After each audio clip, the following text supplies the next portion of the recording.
buat book chapter, saya kan menyiapkannya subtopik.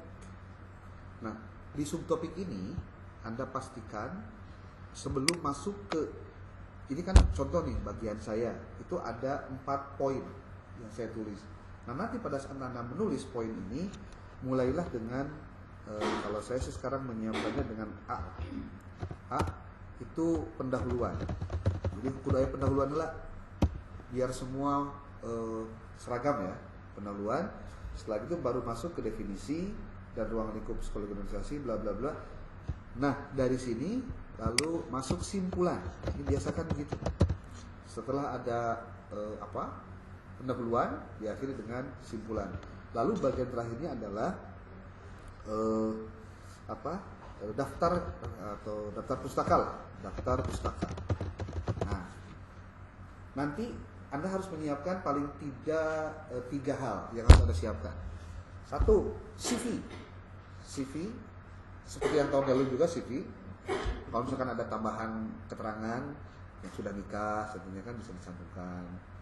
Satu CV-nya itu 1 halaman dibagi 2. Apa ya sebutnya? Setengah. Jadi kalau kertas A4 ini di landscape, nah bagian landscape yang satu ini yang segitu aja, jangan terlalu panjang. Ada foto juga, dan saya minta juga KTP, jangan lupa. Jadi Anda harus nyiapin dulu berarti 3, CV, KTP, foto. Kalau foto kan sudah, KTP kan sudah pernah ada ya, berarti sebetulnya aman lah kalau untuk KTP. Tinggal CV kalau mau tahun yang lalu, kecuali kalau ada yang perubahan ya. Kemudian juga foto, kalau fotonya mau ada yang terbaru. Contoh, kalau Anda sudah treatment berapa bulan itu terus ada perubahan wajah kan, pengen ada yang baru boleh. Nah, jadi nanti kita akan coba pastikan Anda menulis sesuai dengan template yang nanti saya sampaikan. Mungkin nanti sore atau nanti malam template-nya saya kirim pada Anda. Tolong perhatikan 3 hal. 1, jumlah kata. Jangan sampai lebih ya, lebih jumlah katanya. Karena kalau lebih jumlah kata nanti berimbas ke jumlah halaman total. Tuh. Yang kedua itu adalah referensinya. Pastikan referensi kalau dalam bentuk artikel jurnal itu referensi yang bisa diverifikasi. Jadi kalau diklik doi-nya itu langsung nanti masuk ke link webnya gitu. Kemudian yang ketiga yang juga jangan lupa adalah persoalan jenis huruf ya, kemudian paragraf, kemudian lagi ini nih sebetulnya tuh numbering. Jangan sampai numberingnya ngaco. Nah, saya mungkin akan menyampaikan untuk numbering itu angka huruf angka bukan huruf apa sih? Ya huruf ya. Angka huruf. Angka itu dari mana? Yang pertamanya adalah dari bab 6, 6-nya angka kan. Lalu ada hurufnya A. Nah, A nih.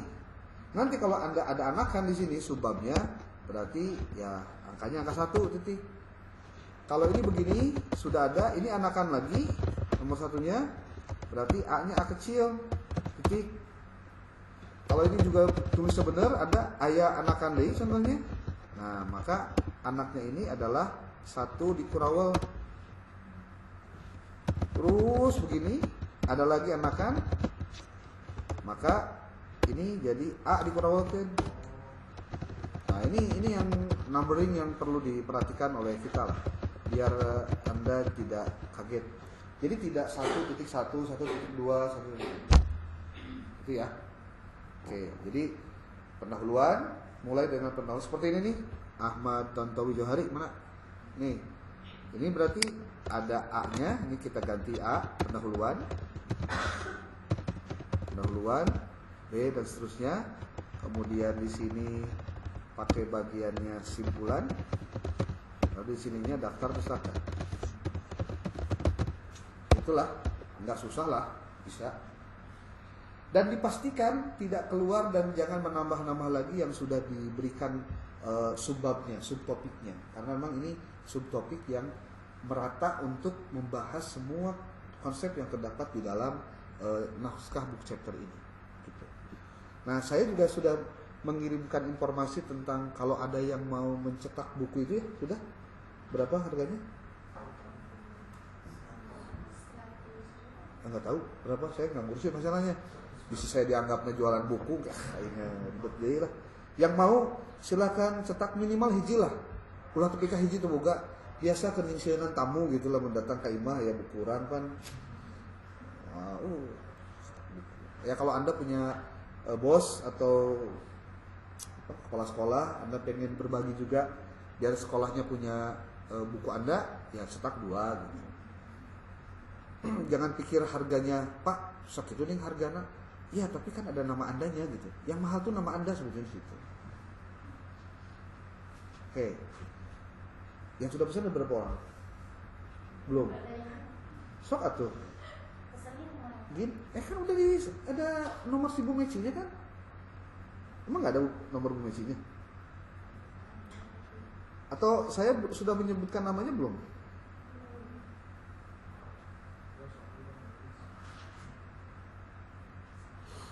Coba kita cek. Kamu teh nama grup nanti apa sekarang teh udah ganti ya? Selasa psikologi ya. Oke. Di sini udah emang nggak ada si Bu Meci? Masih ada ya? Hah?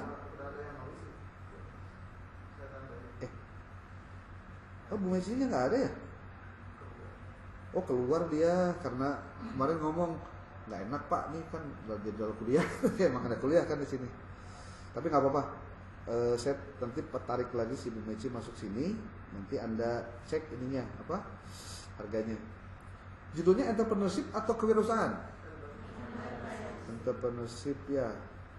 Entrepreneurship itu saya cek harganya dulu ya. Entrepreneurship itu harganya 91.000. 91.000. Nah, gini. Kita tarik si Bu Mecinya ke sini deh.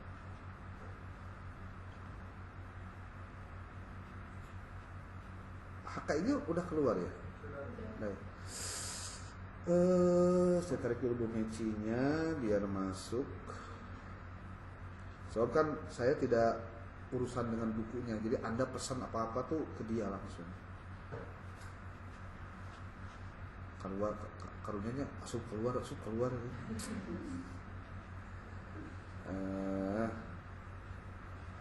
91.000 itu berarti di manajemen. Bentar, ayo. Sebab di tempat lain sudah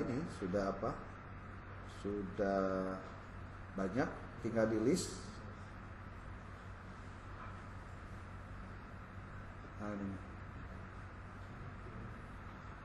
Oke.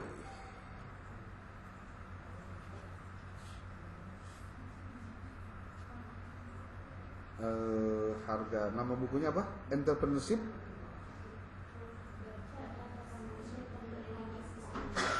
Oke. Entrepreneurship pendidikan Islam. Harganya itu berapa tadi ya? 91.000 ya. 91.000 via COD ya. Yang mau silahkan kontak Bu Meci nanti di grup ini. Anda tinggal tulis nama, kemudian alamat yang akan ditempati untuk COD-nya, lalu nomor handphone dan eksemplarnya berapa buah. Kirim. Kalau misalkan Anda sudah kirim namanya, terus sudah di grup, coba lihat. Harga buku fisik entrepreneurship pendidikan Islam. Mesti favorit gini.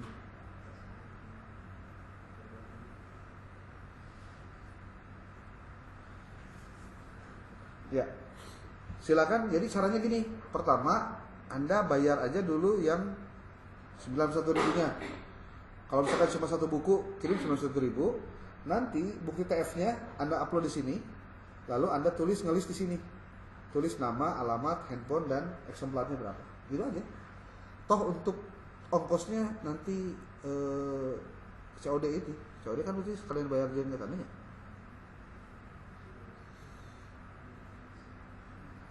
Sudah, tuh, beres. Nah, sekarang kita masuk ke materi yang nanti akan disampaikan oleh tiap kelompok. Seperti kelompok 1, bagian siapa? Kelompok 1 kan? Dunia? 2 orang ya? Oke, untuk materi kelompok 1, walaupun 2 orang yang tampil, itu hitungannya adalah 2 orang, tidak 1 orang, tidak 1 kelompok. Seperti ini di sini ada penjelasan apa yang harus dibuat. Yang dibuat itu adalah panduan atau modul interaktif terkait pengenalan psikologi organisasi dalam manajemen pendidikan Islam. Di sini ada penjelasan-penjelasannya sampai pada apa yang harus ada di dalam materi modul itu. Jadi intinya outputnya adalah berupa modul. Nah, kemudian pada saat Anda sudah bikin modulnya, karena outputnya berupa modul, berarti nanti harus sesuai dengan tahapan yang terdapat di dalam proposal Anda. Jadi proposal itu dibuat untuk dikerjakan dan outputnya adalah apa yang diminta dalam tagihannya. Jadi kalau tagihannya berupa modul, berarti modul itu adalah hasilnya. Nah, kemudian kan Anda diminta untuk mengerjakan tugas UTS dan UAS. Nah, kalau untuk UTS-nya kan apa? Hah? Bukan, maksudnya tagihannya apa? Book chapter. Book chapter itu tagihan UTS. UTS itu book chapternya. Gagah itu tagihan UTS na book chapter mah. Dikerjakan nabi sairah wae, tapi yang paling penting adalah mengerjakan. Dan saya minta tolong dicek similarity dulu oleh sendiri. Ya. Jadi nanti pas kirim ke saya itu dengan sudah hasil cek similarity. Ya, ayah kan bisa pakai Turnitin maksimal di angka 20%. Maksimal 20%. Nah, nanti untuk UASnya kan berupa artikel terpublikasi.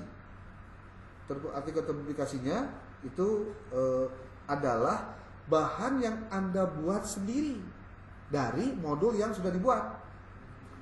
Coba dilihat oleh Anda di kelompok 1. Di kelompok 1, ini kan Anda sudah saya berikan alternatif. Ini ada 10 buah artikel yang bisa Anda gunakan, judul-judulnya mana saja terserah. Anda mau bikin sendiri juga boleh. Yang dengan modul itu Anda bisa lakukan proses implementasi. Paham tuh maksudnya? Iyalah. Modul dibuat pasti kan berdasarkan hasil riset. Risetnya di 1 sekolah atau 2 sekolah terserah. Lalu dibuatlah modulnya. Karena tagihannya mau modul. Dari modul itu, kalau Anda mau praktekkan, hasil dari prakteknya Anda bisa jadikan sebagai artikel ini. Dan saya minta, ini hanya minta saja, kerjakan sebelum pertemuan kelima. Sekarang pertemuan berapa? 4. Baru maksudnya begini. Anda berarti mengerjakan UTS UAS dan output dari kegiatan perkuliahan, terutama UAS, itu justru sebelum kegiatan apapun. Dibereskan di awal, digaspol dari awal. Sudah. Harapannya apa? Publikasinya bisa sebelum Anda kuliah selesai. Jangan sampai, ini harapannya ya, baru harapan. Jangan sampai loncat di 2026. Si tugas artikelnya, publishnya. Tapi kalau ternyata publishnya tetap di 2026, nggak masalah. Yang penting submitnya dari 2025. Kalau Anda sudah punya LOA-nya, lebih bagus lagi. Jadi selesai tugasnya. Gitu. Jadi nggak terlalu rumit sebetulnya. Saya tidak memberikan banyak beban, tapi outputnya harus yang kira-kira membuat Anda harus bisa muncul nih nama Andanya. Makanya kalau yang belum punya Google Scholar, saya saranin punya. Sudah punya. Nah, coba nanti di list deh Google Scholar alamatnya, linknya. Nanti ketahuan produktivitas Anda itu dari pergerakan naskah yang terdapat di dalam Google Scholar Anda. Jadi kayaknya bagaimana orang memprofiling diri Anda itu nggak usah banyak nanya-nanya dulu sebetulnya. Buka internet, tinggal ngarana, iya tuh di Google Scholar, nonet hariana. Terus tuh kalau ngomong kan apa? Nggak usah cuap-cuap gitu. Oh saya begini ya begini. Aduh, kadang-kadang nggak sesuai lah. Ini kelompok satu. Nah buat kelompok 2, kelompok 1 ada yang mau disampaikan dulu. Jadi Anda harus menyiapkan apa? Ini kelompok 1, 3 hal. 1, proposal. Oke. 2, output dari output dari proposal itu. Apa? Nah, itu harus dilaporkan. Berarti selain outputnya apa? Kalau kebetulan outputnya adalah modul, berarti satu sisi modul, ada ya modulnya. Yang ketiga adalah laporan proyeknya. Iya. Coba Anda buka di bagian ini, saya sudah menuliskan format project. Ini. Ini di RPS-nya, ini ada. Format laporan project. Sama. Ngerti nggak? Proposal, kemudian laporan. Nah, di laporan itu kan pasti disebutkan bahwa dari hasil project Anda, outputnya apa. Kalau berupa modul, berarti dia menjadi bagian yang tersendiri, tetapi menjadi sesuatu yang tidak terpisahkan dari laporan itu. Laporannya ada, nih, ada bab 1, 2, 3, 4, 5, 6, 7 bab. Ini daftar pustakanya. Ini adalah laporan project. Jadi disebut project, research atau apapun harus dimulai dari proposal. Ini contoh ya, kalau Anda ngajar di perguruan tinggi, lalu kemudian Anda diminta untuk ada luaran output penelitian, maka itu bukan ujung-ujung penelitian, kudu aya proposalna. Malah nu bener mah si proposal teh diuji heula. Gimana benernya? Bener. Diuji heula. Nanti boleh jadi dari hasil pengujian reviewer terhadap proposal Anda itu ada perubahan. Dari perubahan itu nanti akhirnya mengarah pada hasil revisi. Maka nanti outputnya sesuaikan dengan revisi yang didapatkan dari reviewer. Saya sudah pernah share kepada Anda bagaimana kegiatan review saya dulu. Pernah lihat belum? Ya ini mah pengalaman aja, pengalaman. Dan buat saya pengalaman ini sangat berharga karena tidak semua orang bisa lolos dan lulus. Ini kan naon teh? Ngabian. Ini teman-teman bisa lihat ya. Ini bagian dari cara saya kepada Anda misi suatu saat ngaran lagi ikhtiar. Nih. Ini saya kebetulan ngerekam kegiatan waktu proposal. Jadi ada sidang proposal pengabdian online. Proposal saya dibaca sama guru besar, dikomentar dan lain-lain. Ya, kita mah siap-siap aja lah, santai we. Salah, narimakeun. Kalau misalkan betul ya betul. Tapi ini ada hal yang menurut saya penting karena saya waktu itu diarahkan dari metode PAR, Participation Action Research, ke ABCD. ABCD itu terima kasih. Assalamualaikum warahmatullahi wabarakatuh. Ini paparan lah panjang lebar ya. Ini judulnya. Terima kasih atas waktunya kepada para reviewer Muhammad Mustaqim. Hari ini saya Ini Mustaqim. yang ada pola. Ini reviewer yang pertama. Ini reviewer kedua ini. Ini reviewer ke satunya ini.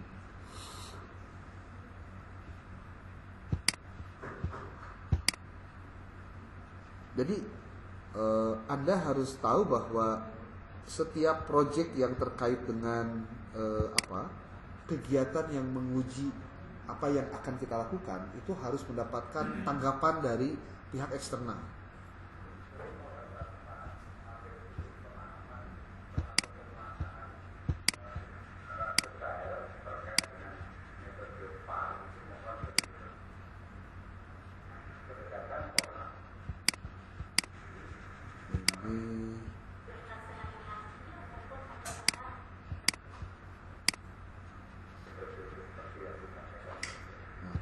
Panjang lah ini nama kayak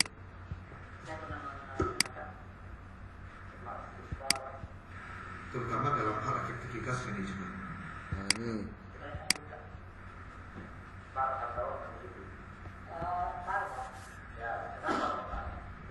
ditanya dulu kenapa Anda menggunakan ini. Oh, diuji Pak.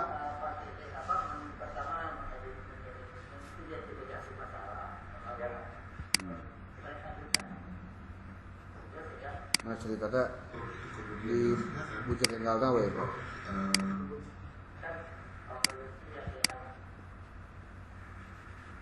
Ini saya jadi share screen.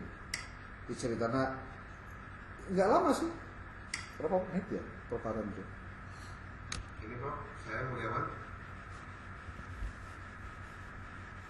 Orang lihat pertama dari judul dulu. Bisa dimulai Pak. Ya. Assalamualaikum warahmatullahi wabarakatuh. Setelah gila, bosan. Lalu member checking dan debrief.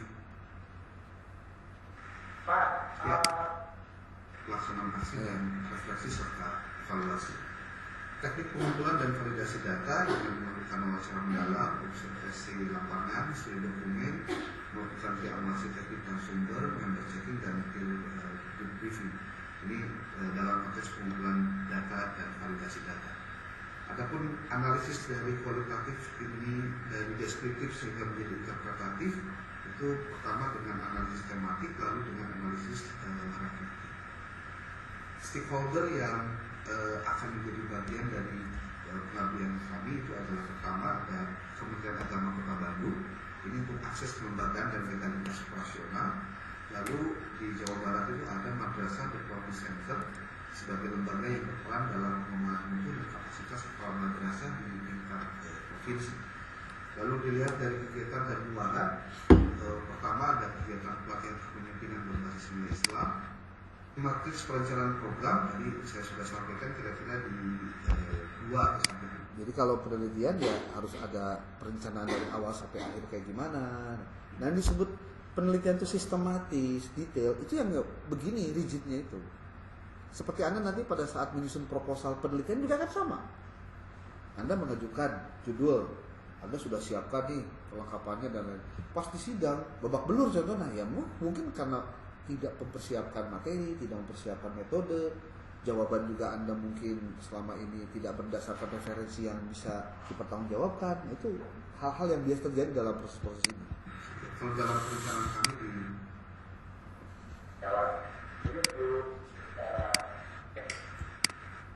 demikian Rob yang bisa disampaikan, mohon maaf dan mohon arahan untuk perbaikan dari proposal ini. Terima kasih. Oke. Ya. Satu kata. Keren dari proposal dan Keren. Cek mana lah cek kurang. serius selain itu Pak. Terus Pak Dodi tadi berada miliknya Pak Mulyawan. Ini Bu Mariani ini satu tim. Saya kalau tidak kok. Oh tidak. Ya. Pak, apa itu proposalnya sungguh sangat keren. Jadi ditulis secara rigid, kemudian perlu tahu gitu. Siapa? Terima kasih. Dan sangat lengkap paparan-paparan yang disampaikan. Mungkin hanya satu poin saja sebenarnya. Sekaligus ini sementara perspektif tadi. Saya mau tanya ke sebenarnya jujur pernah mempraktekkan apa itu metode PAR belum? Kalau saya belum. Sabar sebentar. Apa itu satu menit? Yes. dilanjut. Oke, siap. Oke, Pak. Ya. Belum ya? Belum, Prof. Karena saya dosen baru, Prof. Jadi baru masuk tahun ketiga. Karena sebelumnya saya menjadi pegawai negerinya di guru dan pengawas madrasah. Jadi saya pendampingan kepala madrasah itu memang pekerjaan saya dulu ketika jadi pengawas madrasah. Jadi saya kasih satu perspektif baru. siap. Sebenarnya kalau tapi ini ya choice saja. Siap. Sesungguhnya yang paling pas menurut saya itu malah tidak pas. Oh, iya. Malah Itu sih. ya. Tapi makanya ini sekali lagi ini choice. Nah, Ya, berdasarkan obrolan dia, akhirnya proposal saya ganti. Jadi ABCD akhirnya asset based community development, pendekatan pengabdiannya. Sebab kalau PAR itu partisipasi action research, bahasa dia tuh nanti ada penjelasannya. Kalau PAR mah cenderung kita itu suka ini sebenarnya tuh seuzon kepada orang lain. Jadi yang dicari masalah. Kalau ABCD yang dicari itu adalah husnudonnya. Anda punya kekuatan apa, Anda menggali apa dan lain-lain. Nah, itu yang saya lakukan pada saat kemarin pengabdian. Dengan arahan beliau. Bisa dipakai, PAR bisa dipakai, CPR bisa dipakai, itu bisa dipakai. Nah, dalam konteks ini sebetulnya yang paling pas itu malah metode ABCD. Dasarnya satu. Jadi saya ketika memberi pelatihan, memberi ketika sharing ideas itu lebih mengatakan begini, metodologi pakai IBCD itu bahasa saya. Metode sangat Islami sekali. Nah, intinya begitulah. Bahwa nungarana kegiatan seperti halnya di pengabdian, penelitian itu harus ada ujian. Itu beneran ya, beneran. Jadi kalau misalkan Anda lagi presentasi itu, sebenarnya harusnya kalau misalkan kita mau tahapan, itu tahapan ujian proposalnya dulu. 1 hari itu diujilah proposal KB. Beres proposalnya diuji, oke, yuk lanjut. Anu 1 minggu ke depan langsung ke depan. Itu kudu nama. Tapi daya mah kita shortcut. Anda selesaikan saja karena sudah kebayang apa yang menjadi outputnya. Jadi kalau misalkan saya bukan nyuruh ya, tapi memang mengandalkan Anda untuk bikin laporan, ini saya juga bikin tuh artikel 18 halaman, submit. Oh, artikel tuh beres, mau hese, penting langsung punya data. Jadi kalau Anda, ini kan sebetulnya ketika project ini kan sebetulnya ngambil data di lapangan. Dari data itu diolah jadi naon? Bisa jadi modul, bisa jadi outputnya yang lain, publikasi, terus juga di artikel jurnal. Yang menjadi problematik pada saat menulis itu karena nggak punya data, nggak punya data yang bisa diolah. Dan judul yang saya buat persis sama dengan apa yang saya lakukan pada saat penelitian. Dan ini harus terbit. Terbit tuh Pak, terbit insyaallah. Oke, saya share lah ke Anda kalau Anda mau lihat. Naskahnya sudah selesai. Ini kalau mau diterjemahkan bahasa Inggris, 10 menit beres semua. Tuh, kegiatannya tuh. Ada kegiatan pengabdian mah kudu aya fotonan, kudu dilihatin fotonya. Ini foto-foto kegiatan. Karena kita melakukan kegiatan berbasis pada project yang sekarang sedang kita lakukan. Tuh. Nah, minimal Anda berpengalaman di situ. Makanya kenapa saya pendekatan dalam mata kuliah ini di project based learning itu seperti itu. Jadi belajar berdasarkan project yang sedang Anda kerjakan. Sebetulnya kalau dilihat dari aspek efektivitas waktu, kita tuh sangat terbatas. 16 kali pertemuan untuk semua materi disajikan semua. Untuk harusnya penelitiannya saja tuh 2 bulan gitu di lapangannya. Baru nanti disajikan di bulan ketiga. Dapat andanya 2 bulan melakukan risetnya di lapangan, lalu pada saat presentasi itu sudah siap dengan semua aktivitasnya. Makanya nanti saya minta pada saat nanti paparan kelompok 1 itu tidak hanya sebatas narasi saja, tapi coba Anda ketika riset ke sekolah itu perlihatkan foto Anda pada saat ke sekolah itu, wawancaranya seperti apa, pengumpulan datanya kayak gimana. Kalau di sana ditunjukkan memang harus ada lembaga pendidikan yang dikaji. Karena di beberapa kelompok tertentu nanti kan ada. Betul nggak? Betul nggak? Kalau lengkapnya itu ngauleng teh paham, teu paham banget, apa mah gitu. Masih kene Anda di bawah sadar mana gitu kan? Saya khawatirnya Anda tuh belum sesuai dengan yang diharapkan gitu. Kelompok 2 siapa kelompok 2, Neng? Oke.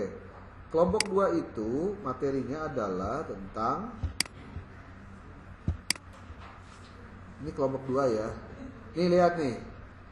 Apa sih outputnya? Nanti kita lihat.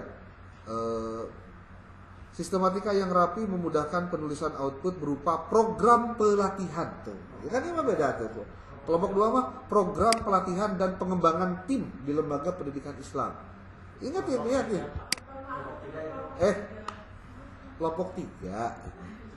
Saya salah baca. Kelompok 2 mah yang ini. Ini lihat nih. Lihat nih. Sistematika yang rapi untuk memudahkan penulisan laporan penelitian. Tuh, berarti laporan penelitian ini mah kelompok 2 mah laporan penelitian tentang perilaku individu dalam organisasi pendidikan Islam. Tuh, judulnya geus beres teh.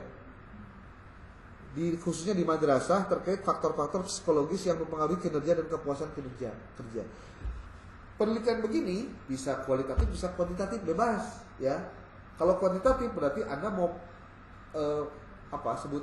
indikator variabel mana yang mau digunakan. Ini kayak orang bikin skripsi juga, bikin tesis juga. Coba lihat nih latar belakangnya.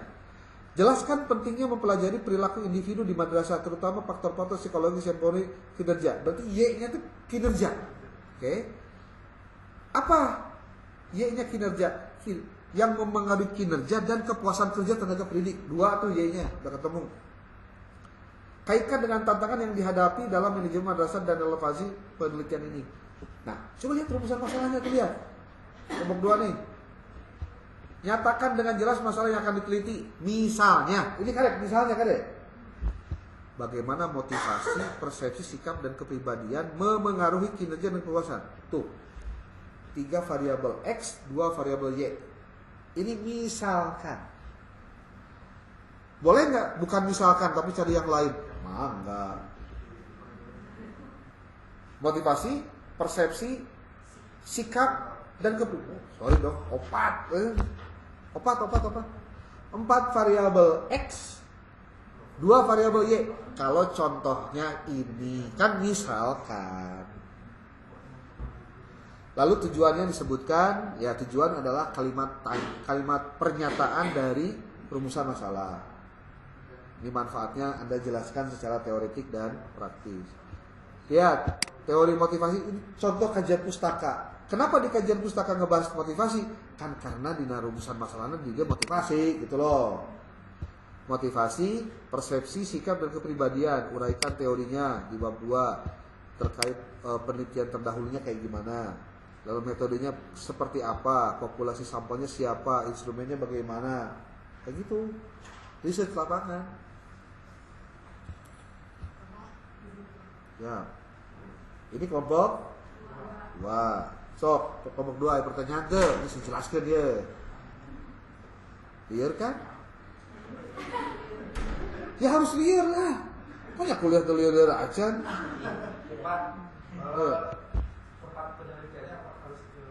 Harus madrasah. Jangan madrasah. Saya fokusnya ke madrasah. Ya, bukan kemenang, madrasah. Di bawah kemenang gitu. Pak, bolehkah saya di negeri MTSN, MIN atau MAN? Boleh. Yang penting madrasah. Ya. Kelompok 2. Sudah ya? Saya tidak perlu lagi jelaskan. Lihat oleh Anda. Nih, engke lamun nyen artikel keur UAS dari data yang Anda dapatkan itu kan ieu tong kemana-mana. Itu sepaket itu kan ini. Anda nyen ke presentasi teh di artikel. Jadi ada output berupa laporan penelitiannya dan ketika diartikelkan judul-judulnya harus diberi. Tapi Anda kalau mau pilih dari yang 10 ini boleh, enggak pun, enggak. Yang penting datanya ambil dari hasil Anda melakukan penelitian untuk project based learning tadi. Tuh. Untuk dibaca baru bisa baca sorangan. Nah, ya. Kelompok 2 nih sekarang. Kelompok 3. Jelas 4 kali pertemuan itu nggak bahas tugas tapi yang gitu memang itu masalah. Memang tugas saya harus begitu.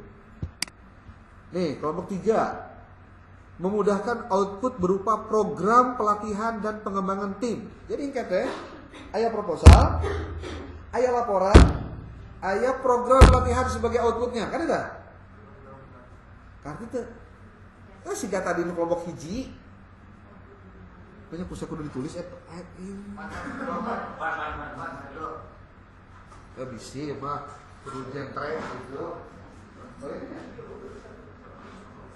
Berarti ini kelompok 1 berarti di sini ada proposal, checklist. Nih kelompok 1 nih, kelompok 1 berarti ada proposal, checklist. Oke. Pokoknya kelompok 1 ketika kelompok berapa? 10 3, 4, 5, 6, 7, 8, 9, 10. Ini proposal wajib ada semua. Oke. Lalu kudu aya deui laporan. Laporan kudu aya laporan.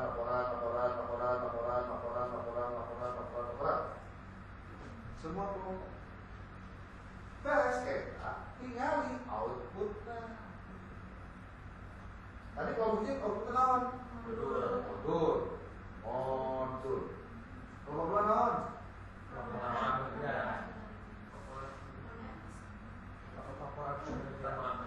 Laporan penelitiannya kan Pak, naon beda laporan penelitian iya, laporan penelitian iya, kan beda. Ya beda lah. Anu laporan ilmah, laporan dari proposalnya.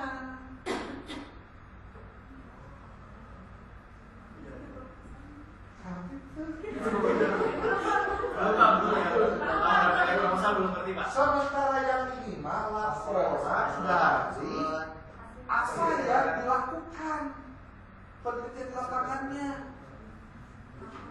Walaupun nanti pasti akan ada arsiran bagian dari laporan ini ada di dalam outputnya, pasti ada, nggak bakalan nggak ada.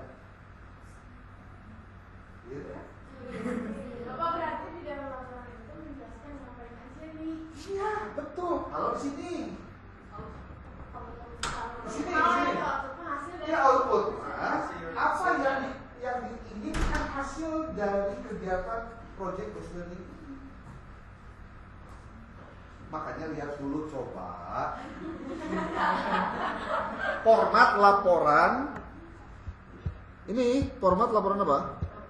Proposalnya, format laporan kegiatan project based learningnya ada di dalam LPS-nya.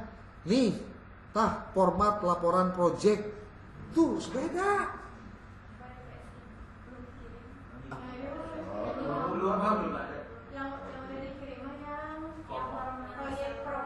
Oh, ini berarti tinggal dikirim.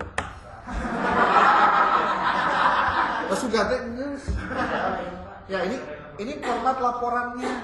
Ingat ya, tuh itu tuh tadi tanya. Ini format laporan. Judul naon aya. Terus namanya latar belakang. Oh, lampiran-lampiran. Iya teh. Ini ya? Bener ya? Oh. Nah, iya teh ada yang mah dihijikeun semua. Ada tadi mah kan dibagi-bagi per kelompok. Ini sudah nih. Perhatikan dulu ini ya format laporan proyeknya nih. Pertama, babnya terdiri dari 7 bab. Dari mulai pendahuluan. Ini contoh nih, ini latar belakang tergantung dari tema yang dibahasnya apa. Lihat di bagiannya. Tuh, lihat. Kenapa proyek ini penting dilakukan dalam konteks psikologi organisasi? Tema Anda teh.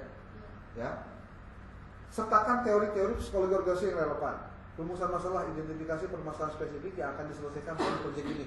Ingat, setiap proyek beda-beda, maka ini disesuaikan dengan proyek masing-masing. Manfaat proyek apa, tujuan apa, manfaat apa, tinjauan pustaka. Sama juga. Sesuaikan dengan teori yang digunakan atau literatur yang digunakan dalam proyek itu. Pasti akan beda-beda dong. Ya. Kemudian bab 3 ada deskripsi proyek. Dari mulai rencana kerja, tahapannya kayak gimana. Kemudian tahapan itu harus dikerjakan. Bahkan harus ada logbooknya sebagai bagian dari kamu melakukan riset lapangan. Kemudian ada target output apa, sumber daya apa, metodologinya bagaimana. Lalu bab 4 implementasi proyek, proses pelaksanaan kumaha. Jadi ada rencana, ada pelaksanaan.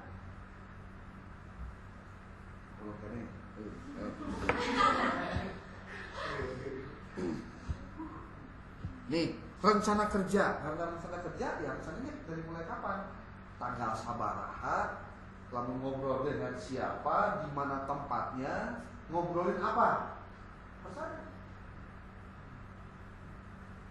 Di dalam rencana kerja. Target output, sok produknya mau apa? Lihat tiap kelompok kan masing-masing beda tuh outputnya. Ada yang berupa modul, ada yang berupa laporan. Tapi tetap ya, dari output ini pasti kudu aja pasti output artikel. Pasti artikelnya untuk puas maksudnya. Dari mana artikel ini ditulis? Sumbernya dari sini. Yang diambil dari sini. Jadi percayalah, Anda itu sedang diarahkan nulis benar. Nulis benar mulailah dari penelitian dulu, yang dimulai dengan menyusun proposal, baru penelitian, baru mengumpulkan data, baru analisis data, baru nulis laporannya output ya, lalu buat artikel. Eta benernya. Jadi punten ya, amun aya judul payu. Ayo artikel ya, saya dikasih judul hukum. Ini judul lah hukum. Yuk ngerti itu di mana itu bikin? Kumaha yang Anda tanya? Itu kebanyakan tuh cara. Makanya saya nggak terlalu aneh kalau ada mahasiswa disuruh nulis artikel, kudu publikasi. Tapi tidak diarahkan kudu kumaha demikian. Sudah pasti kacau gitu. Dia karena tidak bisa, nggak ngerti tahapan apa yang harus dilakukan. Padahal tahapan publikasi itu adalah ending dari proses riset sebetulnya. You riset dulu, nanti percaya atau tidak, dari mulai Anda nyusun ini, artikel itu cuma secuil dari output kegiatan penelitian. Secuil. Kalau saya ngomong secuil, Anda bisa jadi buku, bisa jadi poster, bisa di HKIK. Tahu kan HKIK? Pak, bisa di HKIK? Bisa. Dari apa? Dari modul yang Anda buat. Saya juga mau bikin kok. Termasuk dari laporan ini juga bisa dibuat. Dari artikel pun bahkan bisa di HKIK. So, risetnya sekali, produknya berkali-kali. Makanya yang paling penting itu risetnya dulu sih, benar. Dan saya latih Anda melakukan ini karena apa? Kelak kalau Anda nyiapin tesis, Anda kudu lebih serius. Karena tesis mah waktunya panjang, tapi kadang-kadang saking panjang ketika terlena,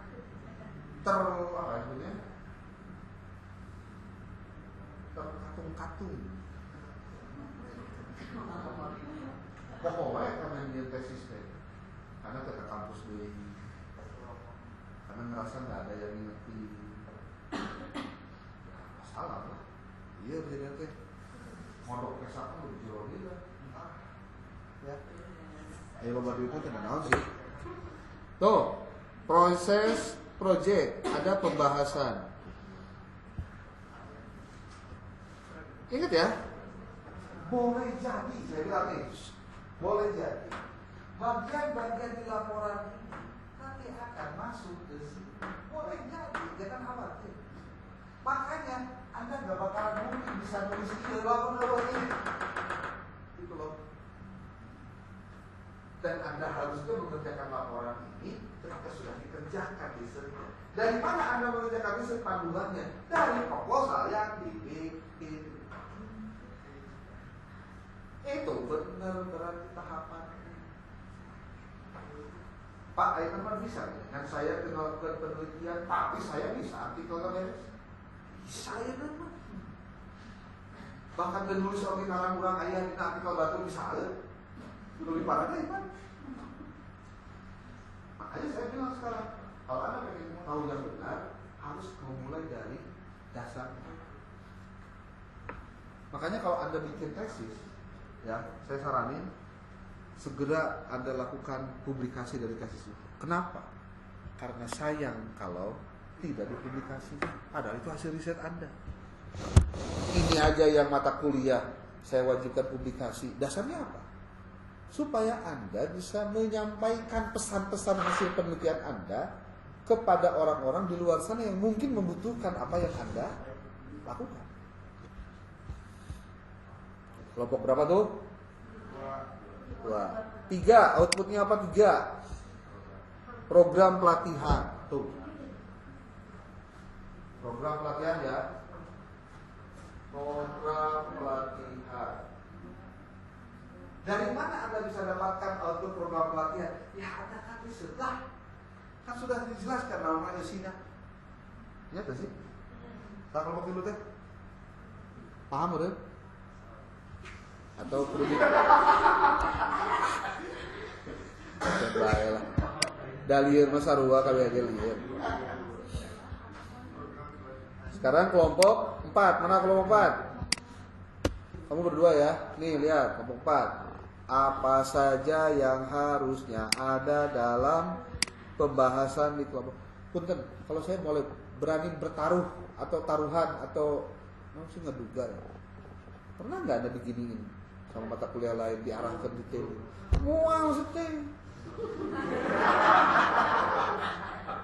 Ada orang yang hafal, mual. Persoalannya bukan masalah bisa atau tidak bisa, bukan. Saya jamin mereka ya husnudon lah, ulah sudon saja. Barang bisa. Tapi pertanyaannya, mau nggak ngebimbing Andanya? Kayaknya mah bukan persoalan bisa tidak bisa, bukan. Mau apa enggak? Nih, mau 4. Kalau kelompok 4 itu outputnya adalah studi kasus kepemimpinan dalam organisasi pendidikan Islam. Ini sebetulnya laporan bisa bentuknya mungkin Anda bisa bikin model dari hasil riset Anda di lapangan terkait dengan kepemimpinan dalam organisasi pendidikan Islam. Ternyata nih, ini lihat nih. Ada nomor tujuan. Nyatakan tujuan utama dari studi kasus ini, yaitu untuk menggambarkan penerapan berbagai teori dan gaya kepemimpinan dalam lembaga pendidikan Islam dan merumuskan intervensi yang diperlukan untuk meningkatkan efektivitas kepemimpinan. Berarti di sini Anda judulnya boleh jadi begini: laporan penelitian tentang penerapan teori dan gaya kepemimpinan di lembaga pendidikan Islam. Penelitian di A, B, C, D. Kan bisa begitu. Jadi penerapan berbagai teori atau penerapan teori apa, di mana? Anda jelaskan dulu, pastikan baca deskripsinya, baca analisisnya. Tuh, lihat. Ada gaya transformasional, ada transaksional, ada profetik di lembaga pendidikan. Anda tuh sudah dikasih outline-nya sebetulnya. Nggak susah, Anda tinggal dalami aja outline ini. Ada rekomendasi intervensi. Nih, identifikasi kebutuhan intervensi naon wae. Strategi implementasinya seperti apa? Ini yang bold ini jangan sampai hilang nih. Strategi implementasinya seperti apa? Langkah-langkah implementasi, jadwal implementasi, evaluasi efektivitas. Nah, kemudian ketika sudah selesai laporannya, Anda diminta untuk membuat artikel ilmiah, mempublikasikan hasil Anda melakukan project based learning. Ini contoh-contohnya. Tuh judulnya nanti. Penerapan gaya kepemimpinan transformasional, transaksional, dan profetik di lembaga pendidikan Islam. Studi kasus dan implikasinya. Nanti penjelasannya di mana? Nanti dibahas di dalam metodologi. Dibahas nanti di dalam introduction. Bahkan, namun Anda rek diedankeun, bisa kapalang rek edan.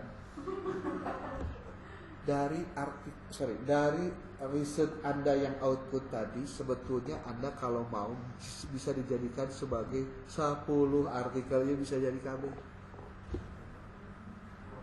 Karena maksudnya datanya satu, outputnya banyak. Nah itu yang penting. Orang tuh harus cerdas gitu. Pak, saya riset sekali tapi bisa berkali-kali yang menghasilkan publikasi. Bisa. Tingkat angle-nya aja Anda mau ambil dari mana. Coba lihat nih. Nomor 8 yang nomor 8. Menggabungkan kepemimpinan profetik dan transformasional untuk mengatasi tantangan manajemen di lembaga pendidikan Islam. Penelitiannya di mana? Saya saranin kalau Anda mau riset Anda itu diterima, saya sarankan Anda harus menggunakan lokasi penelitian untuk bahan riset Anda. Jadi penelitiannya penelitian lapangan, bukan penelitian literatur review. Ada 3 alasannya kalau Anda mau tahu.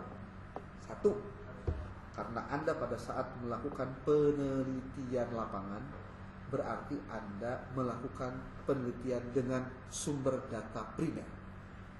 Itu penting. Kalau sumber data primer, berarti tidak ada yang akan sama sebetulnya. Gak ada yang bakal 100% sama. Maka tingkat originalitasnya relatif tinggi. 2, Anda menerapkan metodologi penelitian dalam konteks pengambilan data. Datanya pun data primer. Dengan apa? Wawancara, observasi, studi dokumentasi. Bahkan kalau ada FGD lebih ekstrim lagi. Oke. Berarti ketika Anda melakukan penelitian lapangan, Anda goreng-gorengnya pasti ngobrol gitu loh. Nah ngobrol itu jadi bahan.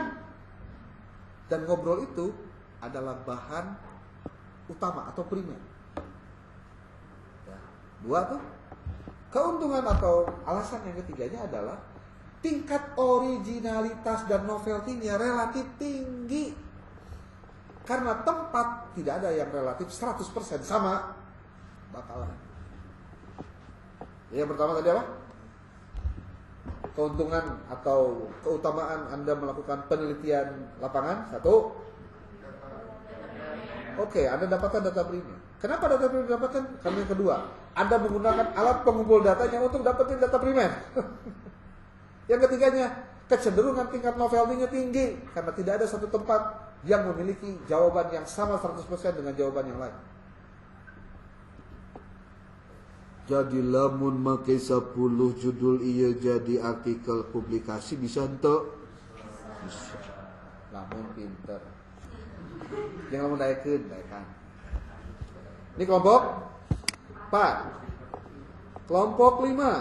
Ya, makanya kenapa harus di pertemuan-pertemuan begini teh, karena yang gak gampang ngejelaskan kieu teh. Ulah ketika mahasiswa teh yang merasa bingung pas mau ngerjain yang beginian. Terus pugu bingung ti awal, terjelaskan lebih bingung deh. Oke, kelompok 5, cung, mana? 1 doang.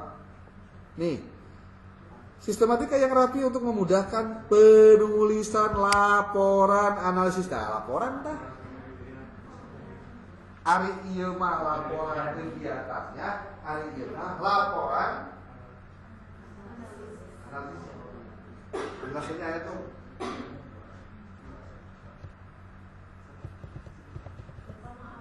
Oke. Apa? Itu kan ada 2 kayak misalnya itu suka ada file yang udah di-share itu kan file yang per kelompok sama yang format laporan proposal. Nah itu. Ada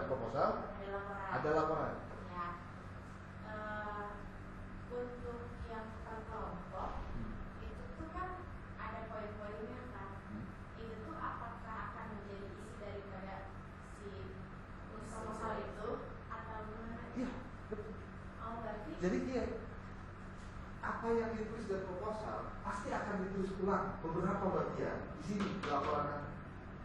Dan boleh jadi sekali lagi apa yang Anda tulis dalam laporan ini ada di dalam output Anda. Ada masalah.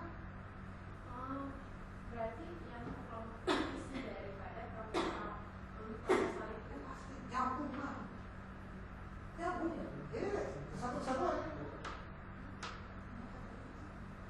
Walaupun satu judul tapi beda orang, beda ya, namanya beda masing-masing ya. Per kelompok itu hanya untuk membagi temanya aja biar sama masing-masing. Itu maksudnya. berarti yang dipresentasikan minggu depan itu hasil daripada outputnya. Iya, kan dulu ayat. Dan mungkin ayatnya lah menurutnya. Kan kemah dulu pakai PowerPoint. Jadi dia bentuknya Word, oke? Dia bentuknya Word, ya. Ini bentuknya juga Word. Dia Word serba ada yang ngomong. Kamu mau publikasi langsung.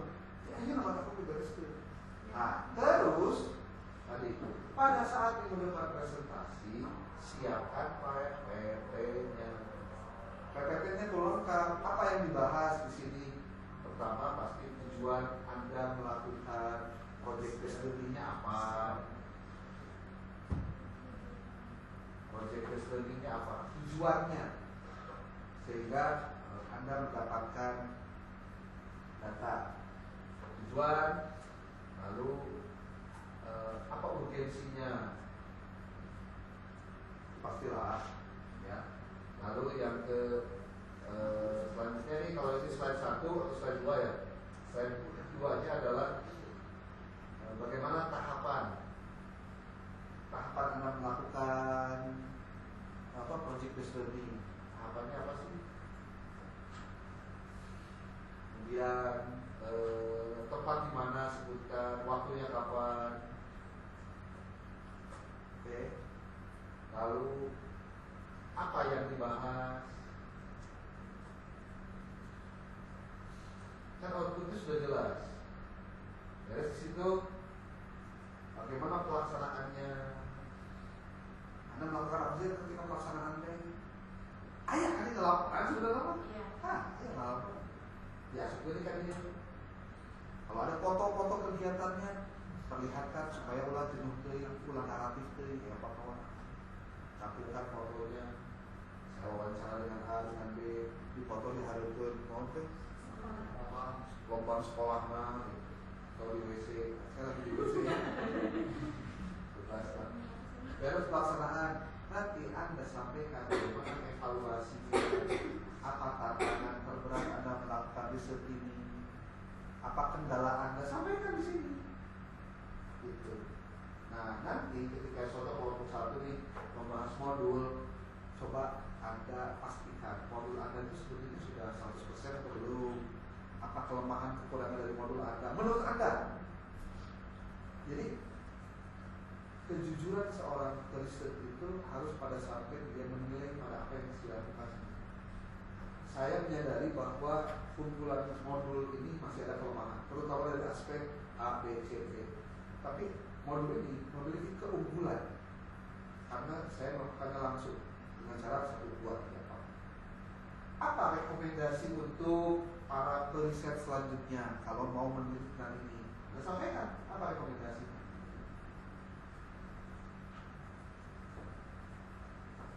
Bahkan pertanyaannya harus begini. Anda ketika nyian output dia, manfaatnya itu sih. Ayah pakar, ayah manfaat teoritis dan praktis. Sok, tetapi kudu jujur menyebutkan dia praktis na modul urang itu bisa dipakai kumaha, jadi caranya kumaha. Jadi kalau dipakai naon efeknya? Harus ada jaminan itu. Saya ada obat, kenal, serius, obatnya kenal, action. Apa dampaknya? Terus saya bakal sembuh. Tapi bakal tergantung aja, enggak, udah, berarti aman. Ayo kita menyodorkan sebuah konsep maksudnya. Ini kelompok berapa? 5. Ada kelompok 6.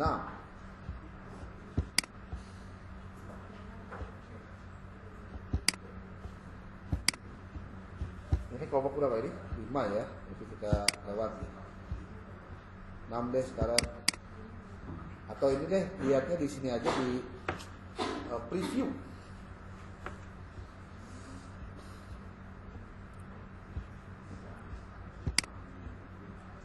Kelompok 7 nih, sebelum ke 6. Coba lihat ini nih, bagian ini nih. Nih, pedoman sistematikanya. Output kelompok 7, studi kasus terkait kepemimpinan dalam organisasi pendidikan nasional. Berarti laporan penelitian. Ya. Bedakan antara yang laporan tadi. Nah. Yep. Betul. Laporan project itu yang 7 bab itu yang mana noh? Dekat proposal. Ada 7 bab.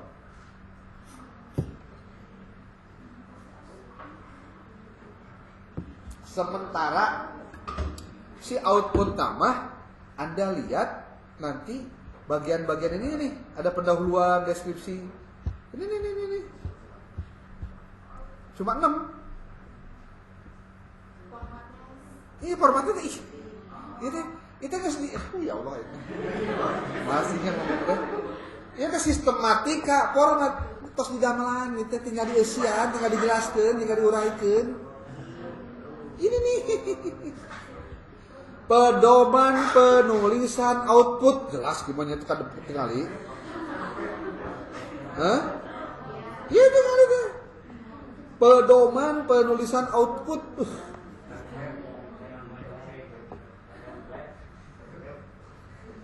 Kelompok 7 ya. Kelompok 8 apa ini? Halo. Nah. Saya 8, kamu 8. Sistematika yang rapi untuk memudahkan penulisan output berupa program kesehatan mental dan kesejahteraan psikologis di lembaga.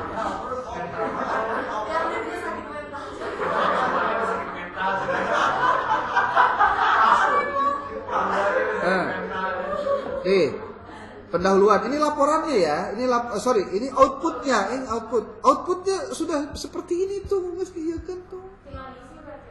Ya iyalah.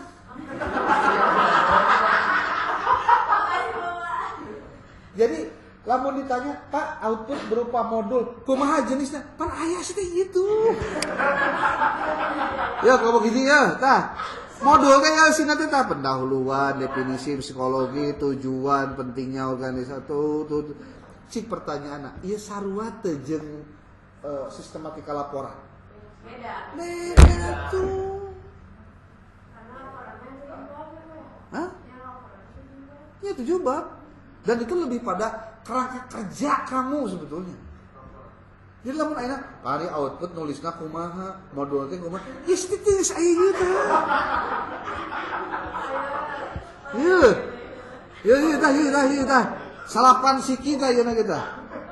Ai kumaha ieu teh. Teu dibaca. Ya kelompok 2, balik deh. Tingali. Kelompok 2 tah.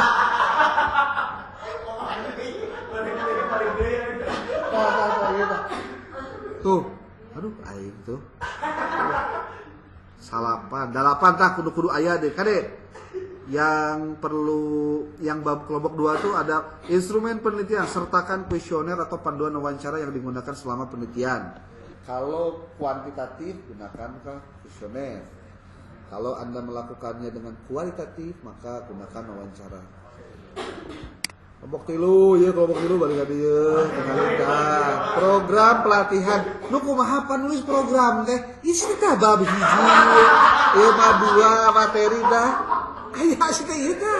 Ieu tuh metodena, ieu evaluasina. Mata kan tiap bab kunaon make dipisahkeun filena supaya entong pacorok eta teh.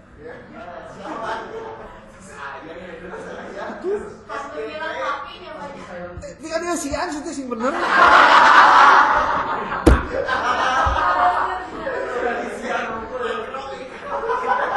Datanya diambil dari laporan yang 7 bab tadi, tinggal disesuaikan mana yang beres lah. Nah, itu kelompok 5 tadi sudah. 6 naon sih? Nih lihat nih kelompok 6. Mana 6? Nih 6. 6 itu outputnya berupa model motivasi kerja untuk meningkatkan kinerja di lembaga pendidikan Islam. Pak kumaha eta teh strukturna ieu teh bab hiji kudu kieu, nulis bab 2 na ieu tah. Lamun dek di bab geun nya, kemudian itiluna pengembangan model motivasinya kudu kumaha komponenna jelaskan. Tuh di dieu geus aya bucuk nama promna geus dijieunkeun sih teh.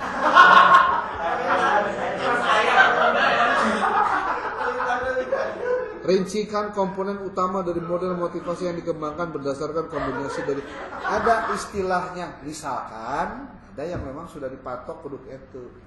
Karena tadi kan ada misalkan. Nah. Tuh.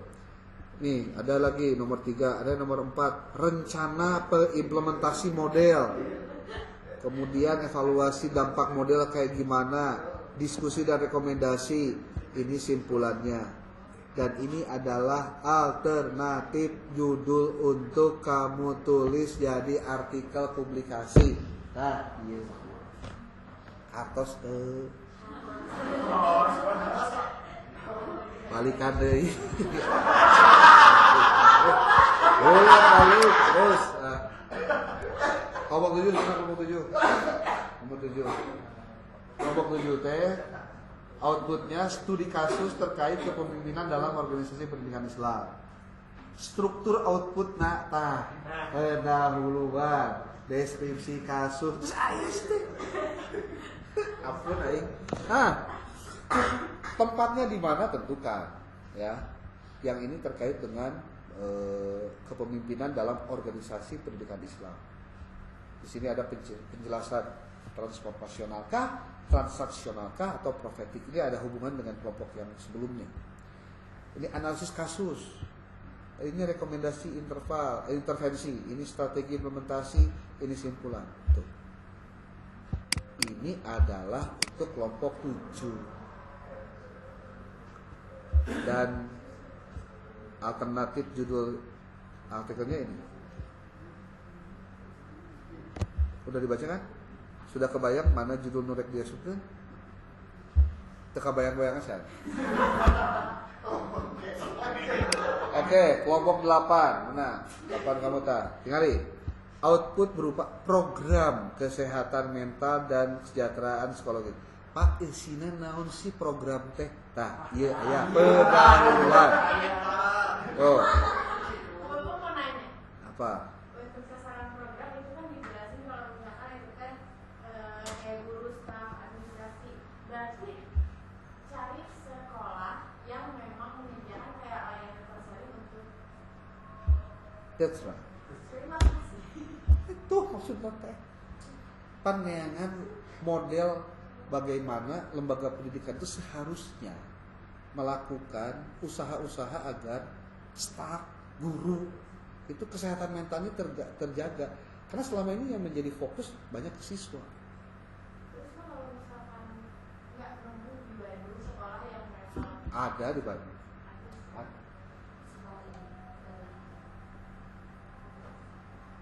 Sebut saja kalau Pak tidak ada madrasahnya, tapi ada sekolah dasar Islam, SDI. Lamun eueuh ting kana naon. Karena saya juga tahu di madrasah memang eueuh gitu. Tapi kalau sekolah Islam terpadu atau sekolah dasar apa yang berbau bukan madrasah relatif ada. Ada sih. Levelnya bebas ya, mau SD, SMP, SMA silahkan. Ini kesehatan mental dan kesejahteraan psikologis untuk siapa? Kita harapannya di sini adalah guru dan staf. Oke, kelompok 8. Kelompok 9. Cung. Yo 9. Pak, izin konfirmasi. Ya. Nah, untuk yang kelompok 9 itu kan yang sudah tercantum itu saya lihat. Nah, ini saya lihat tanggal kalau presentasi kelompok 9-nya itu sekitar tanggal 25 November. Ah. Nah, ini saya lihat ada HPL itu sekitar akhir November. Kelihatan. HPL dari sekolah. Oh. Jadi maksudnya apakah Anda sweeten lah. Tukar aja. Tukar. Banyak representasi kelahiran. Aduh. Udah, eta mah kan force major ya. Ya force major kejadiannya bukan karena gimana. Silakan aja diatur ya. Mau kelompok opat saja ini. Ya, boleh, sok aja tukeran. Berarti kamu mundur berarti. Hah? Jadi kan Ida sama Kang Rizkon. Nanti yang pindah itu Kang Rizkon ke kelompok 9. Oh, jadi kamu kelompok materinya bukan ini berarti. Oh ya udah terserah. Selesaikanlah secara adat gitu mah, ya. Beres lah. Oke, 9. Berarti Rizkon di mana? Oh, ada. Tapi dia udah tahu. Ya, jangan maksudnya kan minggu harap ya. Bukan pekerjaan mudah. Sok, dikonfirmasi aja dulu ya. Oke, 9. 10. Ini. Mana 10? Sendiri. Sistematika yang rapi untuk memudahkan penulisan panduan etika dan pengambilan keputusan di lembaga pendidikan Islam. Jadi judul besarnya adalah Etika dan Pengambilan Keputusan di Lembaga Pendidikan Islam. Kan gampang. Nanti coba lihat lagi apakah memang bisa untuk pengembangannya. Nah, ini. Jelaskan pentingnya etika dan perilaku organisasi. Kemudian konsep dasarnya apa di sini dijelaskan. Lalu etika dalam perilakunya seperti apa. Pengambilan keputusan etis itu seperti apa. Studi kasus dalam pengambilan keputusan juga seperti apa. Terus sampai dengan 8 poin. Artis sebenarnya kartosnya. Artinya ya keur nyieun outputna. Ieu tah strukturna, ieu tah. Tinggal itu pedoman penulisan output. Masa itu jelas. Ya. Jadi kita sebenarnya 1 2 3. Tah eta cendeusian ieu tah di nomor 5 sampai ke 10 dia can. Kesian sendirilah. Inti nama, ada proposal, ada laporan, ada output, ada artikel, PPT, siapin PPT. Nah, terus Pak, boleh nggak saya mempublikasinya kemana saja? Anda saya bebaskan untuk mempublikasikannya kemana saja. Tidak dipatok gimana-gimananya. Dan Anda tolong sing bener nulis ngaran saya karena banyak salah wae nanti ngaran salah. Salah bener. Nih. NIP juga takut salah dibetulin NIP-nya. Kalau nanti ada laporan pakai NIP, ya. Anda lihat aja di buku ini deh, di buku PDF entrepreneurship tuh namanya ada benar di situ. Ya. Itu namanya bukan kahayang saya, ngaranina SK eta teh gitu. Nah SK, saya sendiri ngaran mah tetap seperti biasa, cuma karena SK berubah, pendidikan asup karena SK namanya. Nah itu kudu konsisten penulisannya ketika menulis di nama di mana harus sama. Saya nggak minta sebetulnya nama itu. Bahkan kalau mau saya pernah ngobrol, ini gelar saya satu yang S1-nya nggak dimasukin. Wah cuma batur ini nggak asupkan SPDI naon gitunya. Jadi sok ini kan dokter bla bla bla SPDI EPD suka diasupkan. Beberapa boga SAG tidak asupkan cek. Kalau diasupkannya cuma 2. Jawaban itu ya. Yang itu geus bisa ngomong. Oke ya. Terus naon tadi teh? Kelompok berapa? 10. Sudah ya? Oke. Ada masalah lain? Setelah beres ini? Atau saya bagikan dulu ini yang kurang keluar kendala.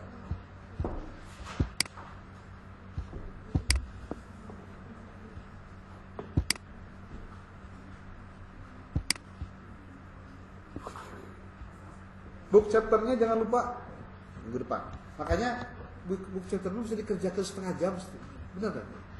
20 menit bisa, atau 1 jam lah. Sok sing rapi. Ini saya kirimkan ke grup untuk template. Sebab si penerbitnya sudah nunggu, Pak ini 2 bulan harus selesai Pak. Saya udah bilang, Pak ini 2 bulan harus beres.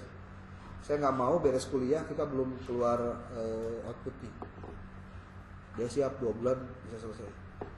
Ya benar konsekuensinya saya kudu nyiapkan duit untuk bayar. Saya ke 300.000 penulis pertama 350.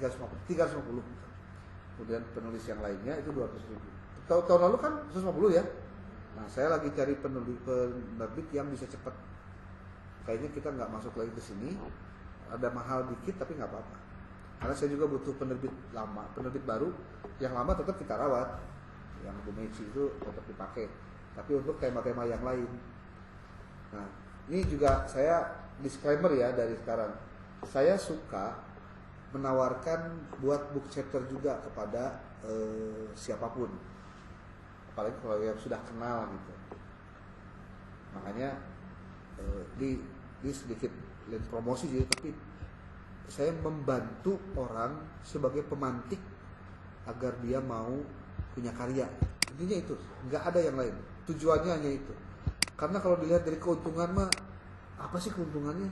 Emang saya bisa tidak nyen book chapter beli mobil? Tuh. Ya. Jadi tong sok seudon lah gitu maksudnya. Nih, di 2025 ini ada ya mega press-nya saja. Saya sudah ada 15 buku dengan mega press. Tuh coba Anda lihat. Ini 15 buku dan semuanya saya tidak penulis pertama, ada penulis pertama, ada penulis kedua, ada penulis ke berapa gitu. Nah, ini ada 15 chapter. Ngajak siapa? Ngajak kawan-kawan yang guru, yang kepala sekolah, yang jadi pengawas, yang dosen swasta, juga termasuk dosen-dosen negeri. Ngajak. Tujuannya adalah supaya mereka punya karya. Kalau dosen, pasti dosen perlu HKI-nya, perlu bukunya untuk disubmit nanti di Sinta, kemudian nanti bisa menjadi bahan untuk BKD LKD, itu dosen. Ya. Nah kalau untuk kepala sekolah, guru, tujuannya apa? Tujuannya adalah supaya mereka punya motivasi tinggi untuk mau menulis. Kenlah can bisa nulis hiji buku ku sorangan. Tapi kalau misalkan dia ada satu buku beberapa orang, kan gak berat banget gitu. Ya kalau misalkan Anda mau gak gampang. Tesis Anda nanti dibukukan bisa, dikonversi nanti tesisnya. Nih, termasuk ya book chapter. Saya book chapter tidak hanya yang yang tadi dibuat juga. Saya juga mengerjakan yang lain. Ada 3 buah book chapter saya yang sedang proses terbit, bahkan sudah terindeks internasional. Tuh, chapter 1 ini belum keluar bukunya nih, bukunya belum keluar. Judulnya Konsep Dasar Manajemen Pendidikan. Judul besarnya Manajemen Pendidikan. Ini juga ada buku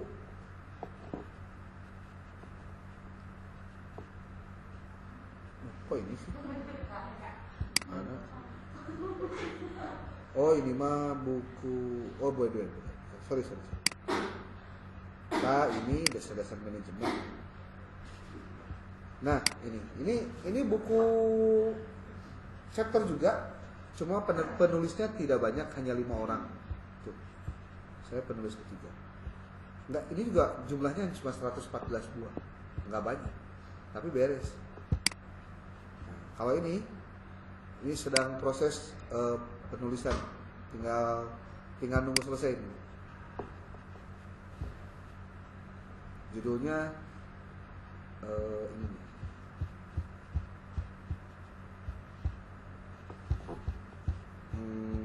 Mana sih? Nah, kepemimpinan yang berorientasi pada kinerja membangun budaya kerja tinggi dalam organisasi. Tuh. Ini juga ada buku lain di luar yang diterbitkan. Ini judulnya Mewujudkan Madrasah Holistik.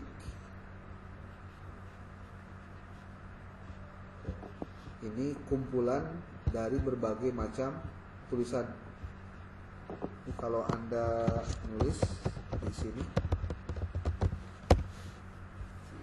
Saya juga di sini nulis sebagai ketua Kerlipnya untuk sambutan. Nah, ini sambutannya. Satu lagi adalah artikelnya ini.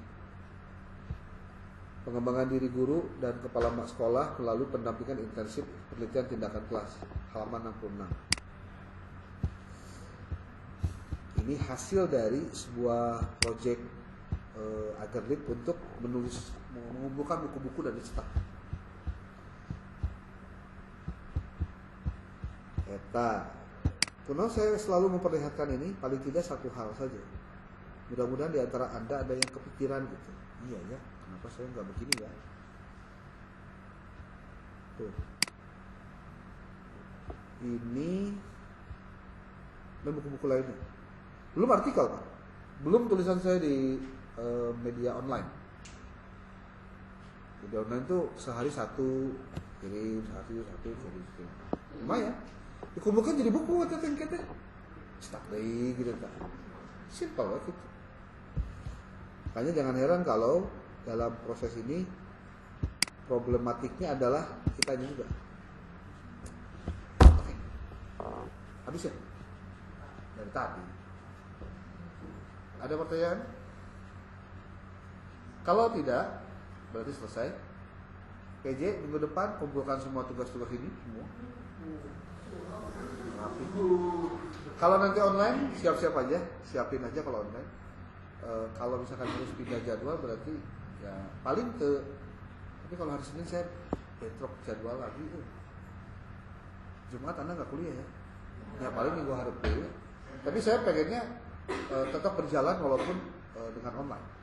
Minimal saya pengen tahu aja laporan dari tiap orang udah beres sampai di mana, keluhannya apa. Apa kendala Anda melakukan project based learning ini juga harus saya tahu supaya jadi bahan evaluasi saya ke depan untuk perbaikan di semester depan. Oke.